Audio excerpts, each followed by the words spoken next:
अस्सलाम वालेकुम। कैसे हैं आप सब? उम्मीद है ठीक होंगे। मैंने अपनी पिछली वीडियो में आपको एक पैराग्राफ की तशरीह समझाई थी। आज मैं आपको एज अ प्रैक्टिस करने के लिए एक दूसरे पैराग्राफ की तशरीह बताऊंगी और आप लोगों ने भी अपनी बुक के चैप्टर्स में से कुछ पैराग्राफ्स को लेना है और उसके अंदर से और उसकी बारीकी तशरीह करनी है। ठीक है, ये पैराग्राफ क्या है कि अल्लामा इकबाल ने जिस वतनियत की मुखालफत की है वो यूरोप की वतनियत, जिसको इंग्लिश में नेशनलिज़म कहते हैं, जिसकी एक मखसूस और तवील तारीख़ और एक लिहाज से यही वतनियत इंसानियत के लिए बेशुमार मसाइब का सरचश्मा रही है और अब तक है। यानी आप लोगों ने सबसे पहले क्या करना है, इस पूरे पैराग्राफ को अच्छी तरह समझना है, पढ़ना है 3-4 दफ़ा और देखना है कि इस पैराग्राफ में बात किस चीज़ की हो रही है।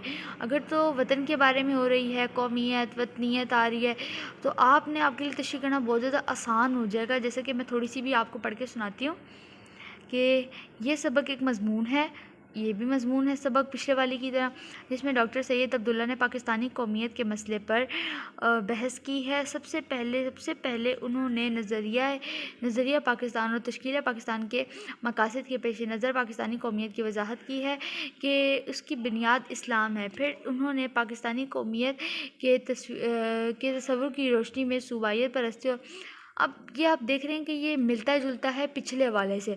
क्योंकि वो भी कौमियत वतनियत इसी सब से मिलता था, तो आप दोनों में एक जैसे शेर भी डाल सकते हैं, एक जैसी वजाहत दे सकते हैं। तो ये बहुत ज़्यादा आसान तो कोई मुश्किल काम नहीं है।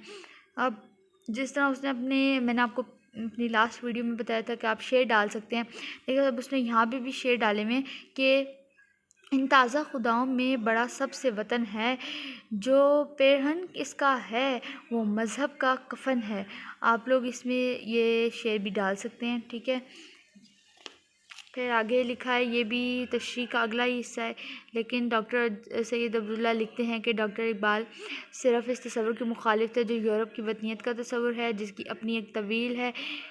अब आप देखें कि इसने वर्डिंग कैसी यूज़ की है, इतने मुश्किल अल्फाज यूज़ किए हैं इसने कि आप लोगों ने इजी करने हैं। एक तो ये देखना है कि इजी ही होने चाहिए ताकि पढ़ने वाले को समझ आ सके, और ऐसे अल्फाज का आपने चुनाव रखना है कि पढ़ने वाले को मज़ा आए। अब देखा आपने कि ये सबक मज़मून है, अगर मज़मून की तारीफ़ की जाए तो उसमें जो मुसन्निफ़ है वो ऐसे अपने ख़यालात, जज्बात, तासुरात का इस तरह ज़िक्र करता है कि पढ़ने वाले को मज़ा आए, पढ़ने वाले का दिल करे कि और पढ़े इसको। तो आप लोगों ने बिल्कुल इसी तरह लिखनी है, आप लोग पढ़ें। और ये काफ़ी लंबी इसने लिखी है, और देखें आखिर में फिर इसने शेर डाल दिया, गुफ्तारे सियासत में वतन और ही कुछ है, और शाद नबूवत में वतन और ही कुछ है। तो शेर भी डाल सकते हैं, कोट्स डाल सकते हैं, आप इन्वर्टेड कॉमास में कर सकते हैं, लेकिन आपकी तशरीह छोटी सी नहीं होनी चाहिए। आपने देखी है ना कितनी बड़ी है ये तशरीह, आपने बस इसी तरह करना है। ठीक है, अगर आपको कोई भी मसला हो तो आप मुझसे कमेंट सेक्शन में पूछ सकते हैं। I will surely answer you. Thank you so much. Allah हाफ़िज़।